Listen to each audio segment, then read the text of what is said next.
তো হ্যালো বন্ধুরা, সবাইকে জানাই শুভ সন্ধ্যা। তো বন্ধুরা, এই যে সন্ধ্যাবেলা রেডি হয়ে গেছি। হ্যাঁ, একটু বেরোচ্ছি, না কোথায় যাচ্ছি তোমাদের সঙ্গে সবটাই শেয়ার করব। তার জন্য সবাইকে অনুরোধ করছি পুরো ভিডিওটা তোমরা দেখো, আশা করছি তোমাদের ভালো লাগবে। আর আজকের এই ভিডিওটা ডেইলি ব্লগের মতো না, একটু অন্যরকম। আমার মেয়ের কিছু বিষয় তোমাদের সঙ্গে আজকের আলোচনা করব। মেয়েকে একটা কোচিং সেন্টারে আমি ভর্তি করেছি। সেই কোচিং সেন্টার থেকে একটা প্রোগ্রাম রেখেছে ওরা। তো আমাদের সবাইকে যেতে বলেছে, প্যারেন্টসদের, মানে ওর মা, আমি আর ওর বাবাও যাবে আমার সঙ্গে। আর সঙ্গে তো যাবে আমার মেয়ে। আর প্রচণ্ড গরম হচ্ছে বন্ধুরা। তো চলো, মেয়ে আসছে, মেয়ে ওর কোচিং সেন্টার থেকে একটা ড্রেস দিয়েছে, সেটাও পরে নিয়েছে। সবাইকে একই রকম ড্রেস পরে ওখানে যেতে হবে।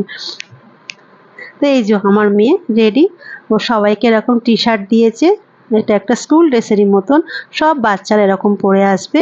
আর শুধু আজকে 10-এর বাচ্চাদের এই প্রোগ্রামটা রেখেছে। কোচিং সেন্টার থেকে যে এরকম সুন্দর প্রোগ্রাম হয় সেটা আমি জানতাম না, প্রথমবার জানবো। তো যাই হোক বন্ধুরা, এই দেখো আমরা প্রোগ্রামে পৌঁছে গেছি। আর কত সুন্দর একটা হল বুক করেছে ওরা। এখানে কিন্তু অ্যাকচুয়ালি নাটকের প্রোগ্রামগুলো হয়। খুব বড় এটা মঞ্চটা। আমি যেখানে থাকি মুম্বাইতে, ঠিক আমার বাড়ির থেকে 10-15 মিনিট দূরত্ব এই জায়গাটা। তো যাই হোক, এই যে সবাই পৌঁছে গেছে ওখানে। আর সব টিচাররাও কিন্তু একই রকম ড্রেস পরেছে। বাচ্চাদের যেমন ড্রেস দিয়েছে, টিচারদেরও সেম ড্রেস দিয়েছে। তো যাই হোক, প্রচুর বাচ্চা এসছে। আর যত বাচ্চা এসছে সবাই ক্লাস 10-এ পড়ে। এবছরে তাদের হলো বোর্ডের পরীক্ষা। তো কোচিং সেন্টার থেকে যেরকম প্রোগ্রাম হয় সত্যি আমি জানতাম না। আমি পুরো অবাক হয়ে গেছি আজকের। তো পুরো অনুষ্ঠানটা তোমাদের সঙ্গে শেয়ার করি।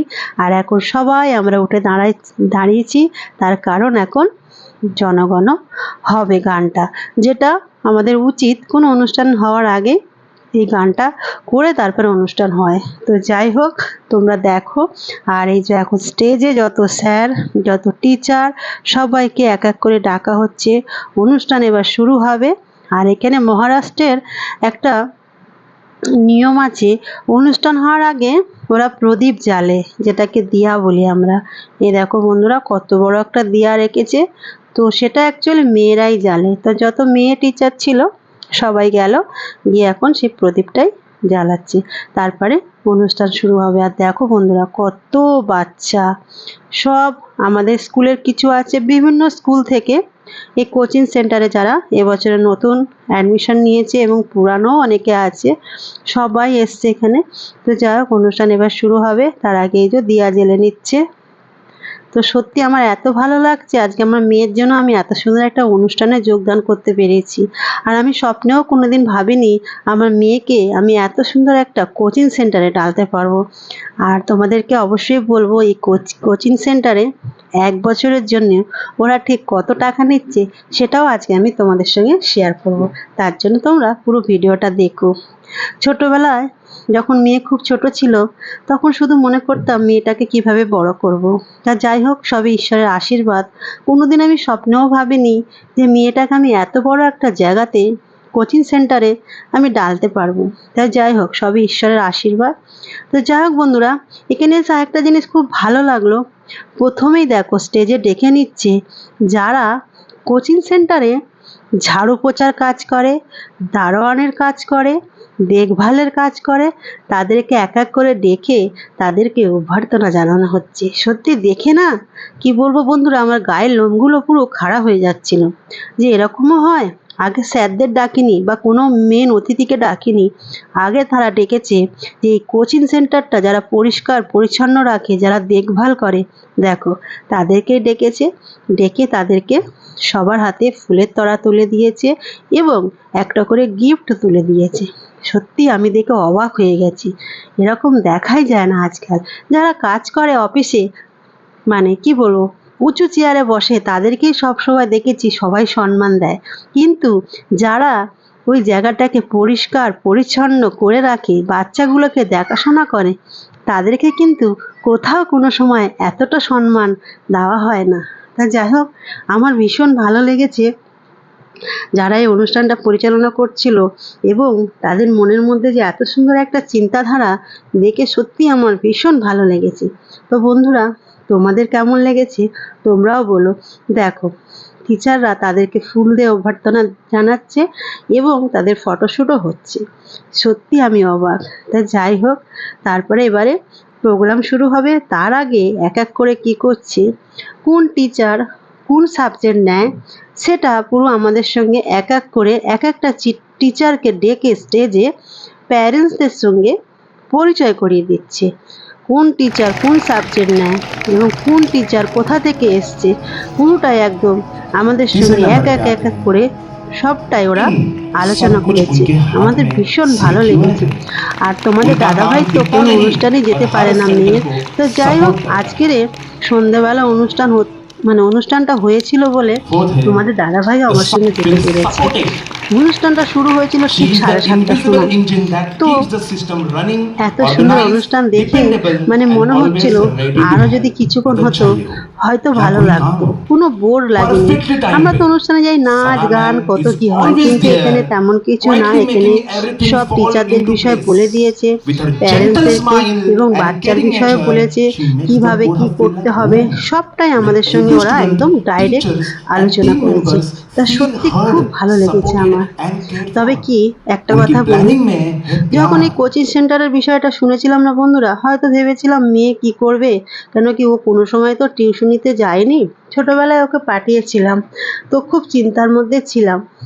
কিন্তু না, মেয়ে এই কোচিং সেন্টারটায় গিয়ে ওর এতটাই ভালো লেগেছে, স্কুলের থেকেও ওর বেশি ভালো লেগেছে এই কোচিং সেন্টারের স্যার এবং টিচারদের। বিশেষ করে এই যে স্যারটা দেখছো, ওই স্যারটাকে তো সবার খুব পছন্দ।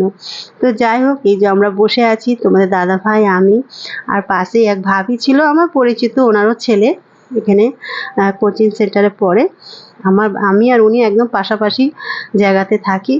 তো যাই হোক, তা আমার এটাই নিশ্চিন্ত হয়েছি আমি যে আমার মেয়ের কোনো প্রবলেম হচ্ছে না ওখানে গিয়ে। ও বেশ ভালোই পড়াশোনা করছে এবং দেখছি ঘরেতে থাকলে হয়তো অতটাও পড়াশোনার মনোযোগী ছিল না, কিন্তু যখন থেকে এই কোচিং সেন্টারে ঢেলেছি অনেকটাই আমার মেয়ের মধ্যে চেঞ্জিং চলে এসেছে।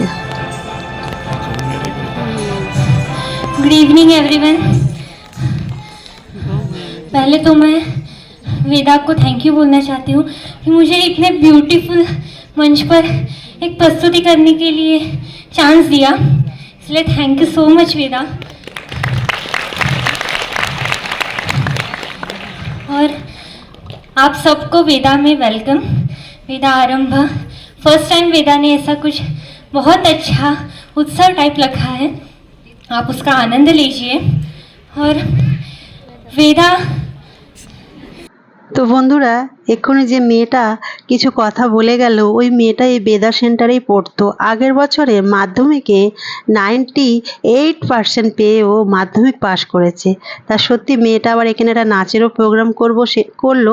সে নাচের অনুষ্ঠানটা আমি তোমাদের সঙ্গে শেয়ার করতে পারলাম না, তার কারণ মিউজিক তো এখানে ইউজ করা যাবে না, তাহলে আমার ভিডিওটা পুরো কপিরাইট চলে আসবে। তো যাই হোক, এবার হলো এই যে মেন লোক চলে এসছে, ইনি হলো এই বেদা সেন্টারের মালিক। সত্যি এনার কথাবার্তা এত ভালো না, এত সুন্দর করে কথা বলছিল বন্ধুরা, কি বলবো, মনে হচ্ছে যেন অনেক দিনের চেনা, অনেক দিনের কোনো পরিচিত একটা লোকের সঙ্গে আমরা কথা বলছি। আর উনি সব টিচারকে এক এক করে ডেকে স্টেজে নিয়ে এসছে, নিয়ে সবার সঙ্গে আবার পরিচয় করে দিল, ওনার কোচিং সেন্টারের বিষয়ে বলল। আর শুধু যে আমি যেখানে থাকি পানমেলে এখানে আছে তা না, এদের কোচিং সেন্টার অনেক অনেক জায়গায় আছে এবং সব কিছু আমাদেরকে পুরো ডিটেলস ভাবে বলে দিল। তুমি যদি একদিন না পড়তে আসতে পারো কিভাবে তুমি পড়া পেয়ে যাবে, কিভাবে তুমি স্যারদের সঙ্গে যোগাযোগ করবে, সমস্তটা আমাদের সঙ্গে সুন্দরভাবে আলোচনা করলো। ভীষণ ভালো লেগেছে বন্ধুরা অনুষ্ঠানটা।